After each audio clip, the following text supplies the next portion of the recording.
Good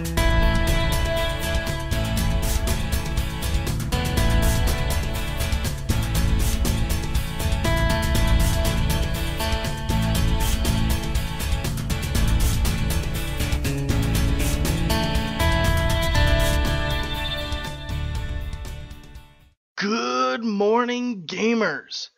Cooper here again for another TF2 commentary tutorial. Today I'll be making another man vs. machine guide detailing the Demoman. I hope you find this guide informative and that you perform better in the future. Now the advice I'll be giving is based on my own opinion, which is a mix of my gameplay experiences and discussions I've had with other players. Now the first thing we're going to talk about are the loadouts. The Demoman's loadout is actually fairly straightforward. For the primary weapon, my top two recommendations are the default grenade launcher or the lock and load. When it comes to your secondary weapon, I think your best option is the Scottish Resistance or the default sticky bomb launcher. And for your melee weapon, I have three recommendations. Your best options are the Scotsman Skull Crusher, the Ullpull Caber, and the default melee weapon. If you have remarkable accuracy while using the lock and load, I would recommend using the Ullpull Caber for your melee weapon of choice. The lock and load and the Ullpull Caber belong to the Expert's Ordnance item set. Wearing these two items gives you 10% fire resistance.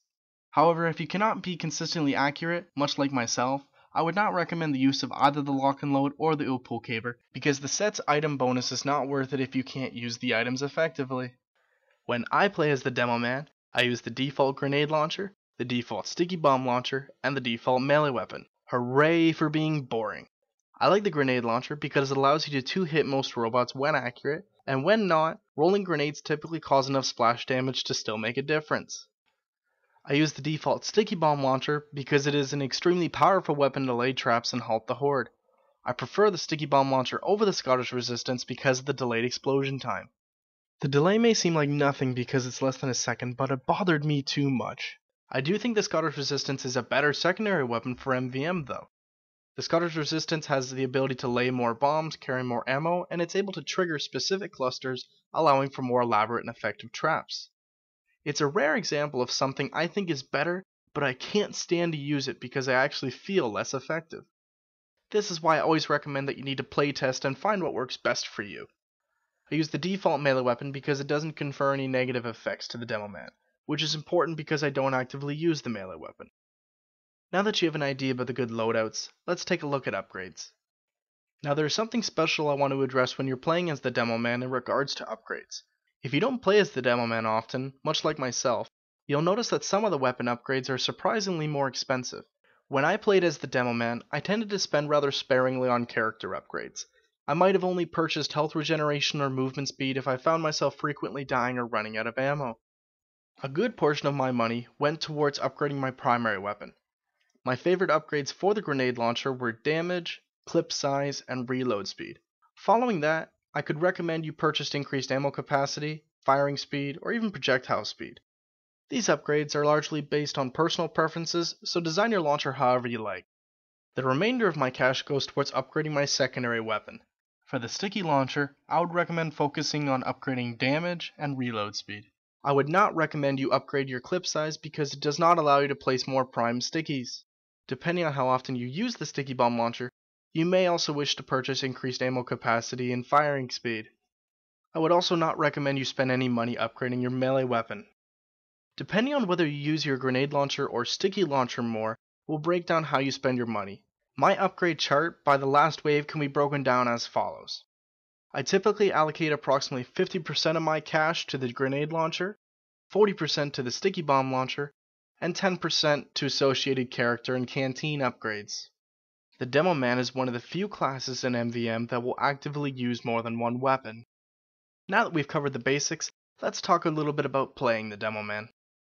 The Demoman's enhanced abilities in the MVM manual describe the class's ability to create critted sticky traps with the use of canteens, and the ability to upgrade sticky bombs to cause enough damage to kill most robots. Very simple but still practical. On a side note, I'm feeling increasingly weird saying Demoman because it's the only gender-specific class in TF2. Maybe I should say Demo Person. Never mind, I hate political correctness.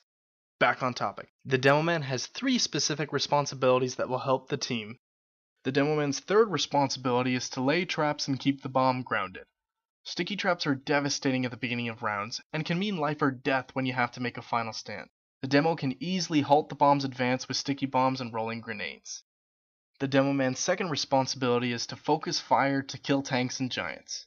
Grenades and sticky bombs deal a lot of damage for medium range weapons, and are great for taking out giants and tanks. Demos may even be able to wound multiple giants if they're close enough together. The demo's number one responsibility is to blow up the horde. In summary, the Demoman is very good at killing hordes of robots, so just do it. Now we'll be touching on some strategies when playing as the Demoman. I think that playing the Demoman takes practice. All of your weapons are actually arcing, so you need to be able to adjust for the curve. I think the Demo is one of the more powerful classes for taking out robots, and if it's combined with a Kritzkrieg medic, it's absolutely lethal.